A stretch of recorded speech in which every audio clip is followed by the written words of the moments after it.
Alhamdulillah nahmaduhu wa nasta'inuhu wa na'udzu billahi min syururi anfusina wa min sayyiati a'malina may yahdihillahu fala mudilla lahu wa may yudlil fala hadiya lahu asyhadu an la ilaha illallah wahdahu la syarika lah wa asyhadu anna Muhammadan abduhu wa rasuluhu la nabiyya ba'dah. Allahumma salli wa sallim ala nabiyyina wa habibina wa qudwatina Muhammad wa ala alihi wa sahbihi ajma'in. Fa ya ibadallah ittaqullah. Fa qala Allah fil Qur'an a'udzu billahi minasy syaithanir rajim. Bismillahirrahmanirrahim. Yuriduna liyutfi'u nurallahi bi afwahihim wallahu mutimmu nurihi walau karihal kafirun. Shadaqallah wa shadaqa rasuluhu wa ba'du. Jemaah yang mulia, malam tadi seorang teman saya di Jakarta mengirim satu video terkait Taliban. Dan dia mengatakan teman saya yang Kristen mengirimkan ini kepada saya. Apa yang harus saya lakukan?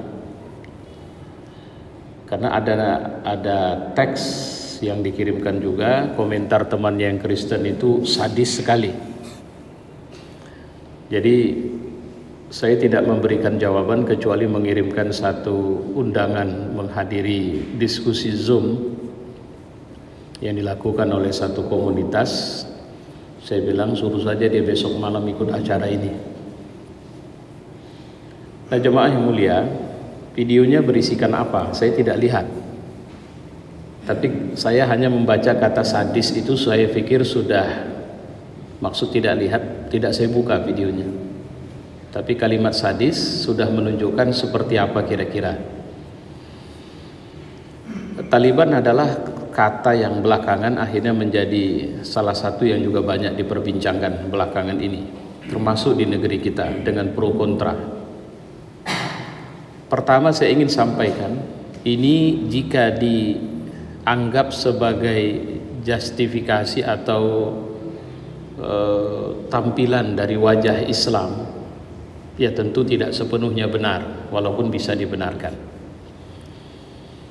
20 tahun terakhir Taliban itu melakukan perlawanan terhadap, bukan kepada pemerintah Afghanistan, tapi terhadap sekutu dunia yang dipimpin oleh Amerika yang melakukan kampanye anti terorisme di negara mereka, yang seharusnya sudah berakhir dengan terbunuhnya Osama bin Laden, tapi masih terus-menerus berlangsung,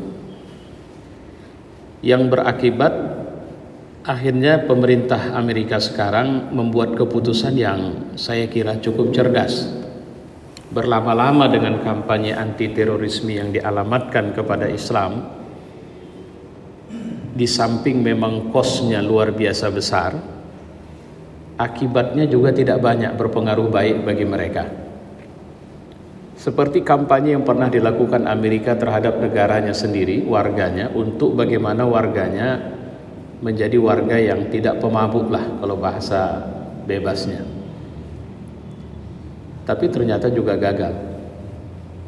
Isu terorisme belakangan ini tidak hanya sekedar membosankan, tapi sudah sampai pada tingkat menjijikkan. Apalagi ketika dialamatkan kepada Islam dan melakukan penangkapan-penangkapan terus-menerus terhadap orang yang diduga akan melakukan aksi terorisme. Karena sebenarnya terorisme yang paling luar biasa menghantam dunia ini adalah terorisme yang menyerang hati kita, yang menyerang pikiran kita, yang menyerang perasaan kita, yang menyerang kebebasan kita untuk bisa berbuat dalam banyak hal. Nah jemaah yang mulia, saya ingin membincangkan ini sedikit dalam khutbah ini, mungkin tidak luas, cuma saya ingin mengatakan bahwa iya, Taliban pernah memimpin Afghanistan dengan situasi yang kita semua juga tertanya, inikah Islam? Ketika Taliban misalnya tidak membenarkan perempuan sekolah, bekerja, memaksa perempuan untuk di rumah, kalau keluar harus pakai burqa, dan kemudian mewajibkan laki-laki untuk pakai janggut. Sesuatu yang kita tidak menemukan ini hadir dalam Islam dalam skala yang lebih luas. Dan bahkan kalaupun ini hadir, ini bukan hal yang prioritas. Karena tentu kita bisa mengatakan Allah tidak turunkan agama kita untuk menjadikan hal-hal yang sedemikian itu sebagai persoalan utama. Seakan-akan tidak ada masalah yang lebih besar dari sekedar masalah janggut itu. Saya ingin mengatakan bahwa jikapun ini memang merupakan bahagian, tapi ini bukan masalah yang prioritas. Tapi faktanya tidak seperti itu. Ketika Mullah Omar memimpin Taliban, yang terjadi adalah boleh kita mengatakan pemerintahan yang sangat ortodoks, walaupun tidak sampai pada tingkat Khawarij mungkin, menganggap orang yang tidak sependapat dengan mereka adalah orang yang halal darahnya. Tapi perilaku inilah yang memaksa dunia waktu itu akhirnya mengambil sikap, karena memahami Afghanistan tidak bisa sekedar melihat Islam di sana, tapi juga melihat teritori Afghanistan bagi kepentingan geopolitik dan urusan global. Makanya Afghanistan ini banyak negara-negara besar, termasuk Uni Soviet di zamannya, Rusia sekarang, Amerika, kemudian Cina, itu berkepentingan besar. Bahkan dengan pendekatan eskatologi, kita bisa melihat bahwa tidak sedikit umat Islam yang meyakini bahwa Afghanistan ini menjadi daerah yang akan memicu pertama sekali persoalan atau nubuat Nabi tentang akhir zaman. Tapi kita abaikan itu dulu. Yang menarik sebenarnya, Taliban hari ini sama sekali berbeda dengan yang kemarin. Taliban hari ini kalau boleh kita bilang dipimpin oleh presidium, walaupun ada tokoh utama yang sebagai tokoh spiritual, yang tokoh ini tidak lebih nyaman untuk disebut sebagai pejuang, karena dia lebih sebagai seorang yang ahli ibadah. Dan mereka melakukan dekonstruksi atau perubahan terhadap perilaku juang mereka dan sikap mereka terhadap negara mereka sendiri dan Islam. Dan itu mereka buktikan. Misalnya mereka menyambangi rumah sakit dan mengatakan, tak ada masalah, dokter perempuan silahkan tetap, tidak akan kami ganggu. Hak-hak perempuan akan berlaku sesuai syariat Islam. Tidak ada persoalan, sekolah, bekerja dan sebagainya, silahkan. Taliban juga menjanjikan tidak akan ada pembunuhan atau balas dendam terhadap siapapun pemimpin yang pernah memimpin Afghanistan sebelumnya. Malah secara demonstratif Taliban mendatangi Hamid Karzai, mantan presiden Afghanistan, dan berdiskusi banyak dengan beliau, bahkan menyesalkan pelarian yang dilakukan oleh presiden yang ditumbangkan atau yang jatuh. Saya memperhatikan ke belakang bahwa sebenarnya Taliban itu sudah memulai dengan banyak berdiskusi dengan para ulama di tingkat dunia. Kedua, ketika melihat ada tanda-tanda kemenangan, walaupun sebenarnya akibat perginya Amerika, dan tentu saja kalau boleh dikatakan ada yang menyamakan kepergian Amerika ini mirip seperti kepergian dari Vietnam, kalau boleh diterjemahkan kalah perang.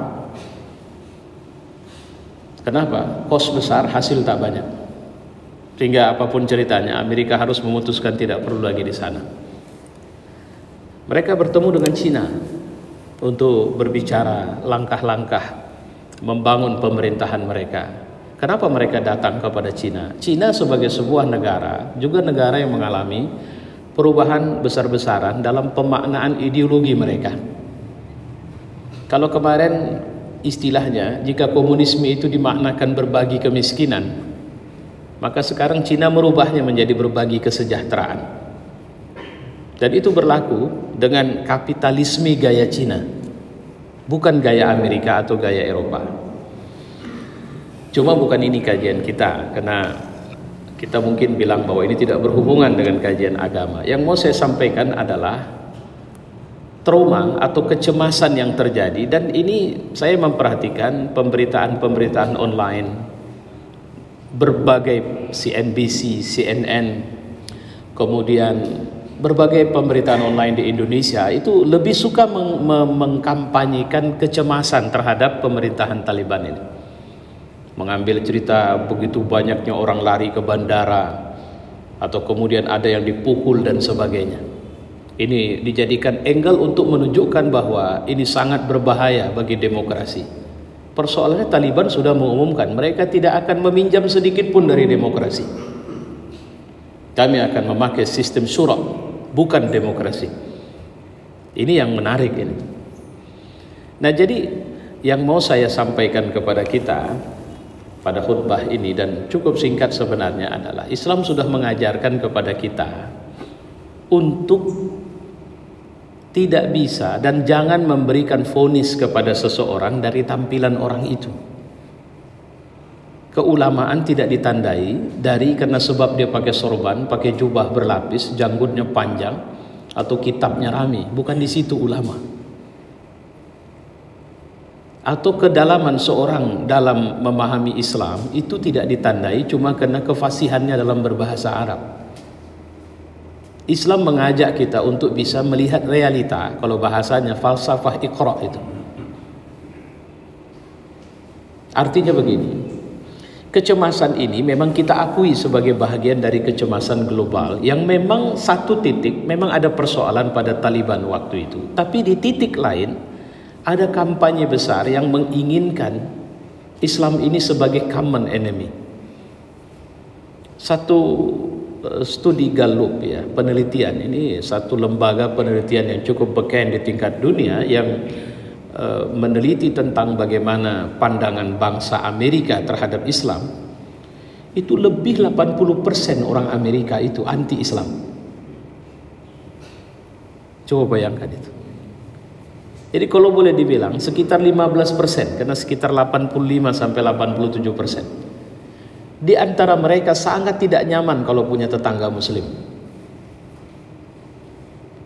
Yang mengejutkan bukan itu. Jadi bukan 80% lebih anti-Islam. Yang mengejutkan dari 80% lebih itu, 80% lebihnya lagi. Jadi artinya 80% yang anti-Islam ini diteliti lagi, lebih dari 80%-nya tidak suka sama Islam, anti-Islam, benci Islam, padahal mereka tidak pernah tahu tentang Islam. Coba bayangin itu. Ketika ditanya apakah Anda pernah pegang Quran? Tidak. Baca Quran? Tidak. Ketemu orang Islam? Tidak. Berbicara? Tidak. Membaca artikel Islam? Tidak. Kenapa Anda benci Islam? Jawabannya, media. Jadi ada kampanye. Nah, disinilah sebenarnya pembajakan emosi terjadi. Disinilah sebenarnya kita kesulitan mendefinisikan Islam sesungguhnya kepada mereka, karena mereka akhirnya selalu a priori. Saya mengira bahwa kalau kita kaitkan dengan COVID ini telah membawa perubahan besar-besaran kepada kita. Suka tidak suka, mau tidak mau. Salah satunya mendefinisikan bagaimana kita melihat persoalan terorisme. Atau kalau saya pakai bahasa yang lebih akademis, Islamfobia ini, bagaimana kita menyikapinya? Karena terus terang kita seringkali melawan ini dengan cara-cara yang sebenarnya Islam juga tidak benarkan itu. Membalas kebencian dengan kebencian, membalas hujatan dengan caci maki, tapi berlapis kepengecutan. Saya bilang, apa bentuk kepengecutannya? Cuma keluar-keluar di sosmed saja. Kita tidak berani keluar dari situ. Dan kemudian kita lemah sekali sistem saringannya. Saya ambil contoh saja. Kemarin waktu tahun baru hijrah, pemerintah kita kan memutuskan untuk tidak meliburkan satu tahun baru hijrah itu. Menggesernya menjadi hari Rabu. Nah, yang menarik adalah bersamaan dengan itu beredar itu screenshot dari surat At-Taubah ayat 37. Yang mengatakan terbongkar pemerintah yang memang ternyata mereka telah kafir ini. Kira-kira begitu lebih kurang. Saya tidak sedikit orang bertanya kepada saya. Saya menjawab selalu dengan senyum dan mengatakan bahwa saya malah khawatir ini siapa yang menyebarkan ini. Saya bilang, Inilah sebenarnya biang kerok yang membuat kita jadi begini, salah satunya ini. Jadi kalau bahasa influencer, buzzer, ini kerjaan mereka ini. Cuma kita sering kali kalau dengar kata buzzer, yang kebayang buzzernya pemerintah. Kita nggak tahu ada buzzer asing, ada buzzer geopolitik global yang bekerja untuk kemudian memposisikan umat Islam tetap berada pada suhu emosionalnya dan melihat sesuatu dengan pendekatan marah dan merasa terancam. Coba bayangkan secara psikis, kalau kita selalu merasa terancam, maka aktivitas kita adalah aktivitas mempertahankan diri, only for survival, cuma untuk bertahan saja. Kalau only for survival, kita akan menjadi orang yang lebih mau memakai logika-logika darurat, sehingga kita tidak bisa progresif, tidak bisa inovatif, tidak bisa cerdas, tidak bisa memetakan persoalan sesungguhnya apa. Mohon maaf mungkin saya tidak membuka cerita lama, tapi ini penting saya sampaikan. Ketika mengawali Pilkada Medan kemarin, sekian aktivis Islam kumpul, mereka mengatakan kita wajib hukumnya memajukan calon kita. Saya mengatakan, seberapa penting? Apakah kalian sudah memetakan kepentingan umat Islam di Medan? Atau apa masalah umat Islam di Medan? Kasih sama saya 10 saja. Saya kasih 1 sama mereka. Saya buat urutan pertama adalah ini. Silahkan isi urutan kedua sampai 10. Sampai sekarang mereka tidak mampu. Itu tadi, kita berada di ruang emosional yang akhirnya kita pun tidak tahu sebenarnya masalah sebenarnya apa. Kita punya problem apa di Medan? Pendidikan, sosial, budaya, ekonomi, moral. Kalau masalah moral, penyimpangan moral, apa masalah paling membuat kita resah di Medan yang menimpa anak muda kita, yang menimpa keluarga dan sebagainya? Bisa nggak kita melakukan pemetaan itu? Apalagi kalau diajak, bagaimana ini bisa dikapitalisasi untuk kemudian melihatnya dalam sebuah perjuangan di APBD? Jadi bukan sekedar sebuah gerakan emosional. Bisa nggak ini dikapitalisasi menjadi angka-angka yang harus kita temukan, solusinya dituangkan dalam rencana anggaran pendapatan belanja daerah, sehingga bisa dieksekusi dalam 5 tahun ke depan. Ternyata tidak. Saya mohon maaf, saya mengambil contoh, sepertinya Taliban memikirkan itu. Karena kalau Taliban memakai reaksi yang atau pola yang lama, dia nggak lama itu. Akan terjadi embargo demi embargo yang dilakukan oleh berbagai negara di muka bumi yang membuat mereka akan terisolasi dan mereka tidak akan bisa membangun negaranya. Maka dia melakukan langkah yang menurut saya sampai hari ini saya berprasangka baik. Dia cerdas sudah.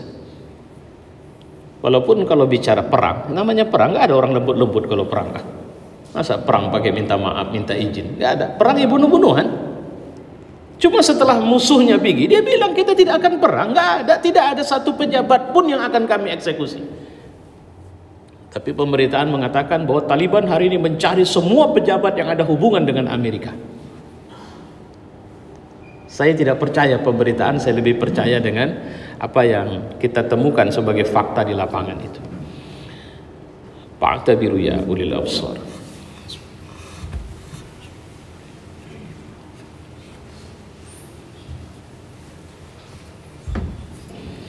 Alhamdulillah, nusalli wa sallim ala nabiyyina wa habibina wa qudwatina Muhammad wa ala alihi wa sahbihi ajma'in.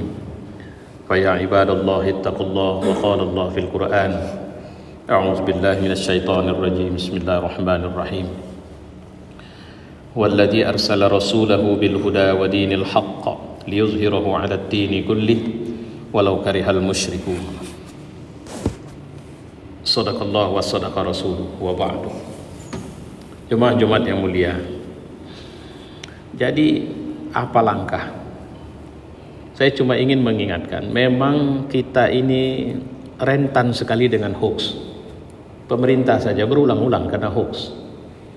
Ingat kasus 2 triliun itu. Kenapa itu bisa terjadi? Jawabannya karena kita tidak memiliki fondamen, falsafah berpikir, falsafah bertindak dan sebagainya. Kita gagal. Saya bilang kita cenderung gagal untuk mendefinisikan kita siapa di arena kehidupan berbangsa. Sehingga sampai sekarang kalau ditanya, rezim ini berkuasa, sebenarnya gambar apa yang bakal kita lihat setelah kalau Pak Jokowi misalnya 10 tahun insya Allah memimpin Indonesia. Indonesia akan seperti apa? Kita nggak ngelihat itu lagi. Sesederhananya, saya tidak mengatakan lebih baik atau lebih buruk, bukan ini ruangnya. Dulu di zaman Orde Baru kita punya GBHN, sehingga rakyat bisa melihat 5 tahun jangka panjang, jangka pendek, 25 tahun jangka panjang. Kita pernah punya atau mendefinisikan Indonesia 25 tahun ke depan seperti ini, seperti ini. Sekarang kalaupun ada orang yang tahu, itu elitis. Mayoritas anak bangsa, pelajar, milenial itu tak tahu. Saya malah melihat ini sangat berbahaya. Ini menjadi alat yang paling akrab dengan anak sekolah sekarang 2 tahun terakhir. Karena pemerintah memakai pendekatan daring melalui HP. Padahal sebenarnya kalau mau melakukan efisiensi bisa menggunakan televisi Republik Indonesia. Silahkan saja masukkan semua pendidikan, jamnya diatur dan sebagainya sehingga anak-anak itu bisa bangun. Kenapa saya bilang tidak berbiaya? Karena semua orang di Indonesia nyaris punya TV lah kalau kita bilang keluarga itu, dan tidak butuh biaya paket. Apa dampak yang bisa kita temukan dari sini negatifnya? Anak-anak itu tidak hanya sekedar bisa daring, tapi mereka tahu ternyata sampai anak kelas 1 sekalipun dia tahu bahwa di dalam ini ada game, bisa sosmed, bisa foto. Saya pikir kita semua pernah merasakan bagaimana ketika anak-anak kita sudah terpengaruh oleh game, panggil dia di saat dia sedang main game, telinganya seperti budak. Jadi sebenarnya anak kita lebih banyak dididik untuk menjadi manusia yang teralienasi dengan lingkungannya. Teralienasi itu maksudnya terasing dan tidak punya pikiran karena dia fokus kepada ini. Bayangkan 10 tahun, 5 tahun ke depan negeri ini dipimpin oleh orang yang 2 tahun terdidik untuk tidak pernah berpikir tentang dunia luar. Dia hanya berpikir tentang kesenangan, kenikmatan, permainan, game, dan melihat semua ini dalam ruang game. Ini berbahaya bagi kita. Nah jamaah yang mulia, maka sudah saatnya. Kemarin saya bicara dengan salah satu tokoh kita di Medan. Beliau sampai-sampai menunjuk-nunjuk saya sekian kali dengan mengatakan wajib. Ketika dia mengajak saya bertemu, dan walaupun sampai sekarang saya belum bisa memenuhi undangannya untuk bertemu, karena saya bilang saya akan siapkan bahan yang saya siapkan untuk pertemuan itu. Apa dia bilang? Ini nggak bisa lagi sekarang yang kerja cuma ustadz doang. Pak Ustadz, beliau ini seorang pengusaha besar dan pernah jadi pejabat di kota Medan. Tak bisa lagi. Ini saatnya kita berkolaborasi. Saya punya apa, ustadz punya apa, itu pejabat punya apa, itu polisi punya apa, itu jaksa punya apa, itu hakim punya apa. Kita duduk bersama dan mari kita petakan masalah rakyat ini. Saya sangat setuju dengan itu. Ini saatnya tidak boleh orang merasa dirinya sebagai tim super atau manusia super. Tapi aku bahagian dari kalian dan aku bersama kalian. واعلموا أن الله قال في القرآن إن الله وملائكته يصلون على النبي يا أيها الذين آمنوا صلوا عليه وسلموا تسليما اللهم صل وسلم على محمد وعلى آل محمد كما صليت على إبراهيم وعلى آل إبراهيم وبارك على محمد وعلى آل محمد كما باركت على إبراهيم وعلى آل إبراهيم في العالمين إنك حميد مجيد اللهم اغفر للمؤمنين والمؤمنات والمسلمين والمسلمات الأحياء منهم والأموات ربنا آتنا في الدنيا حسنة وفي الآخرة حسنة وقنا عذاب النار عباد الله إن الله يأمر بالعدل والإحسان وإيتاء ذي القربى وينهى عن الفحشاء والمنكر والبغي يعظكم لعلكم تذكرون فاذكروا الله العظيم يذكركم واشكروه على نعمه يزدكم ولذكر الله أكبر.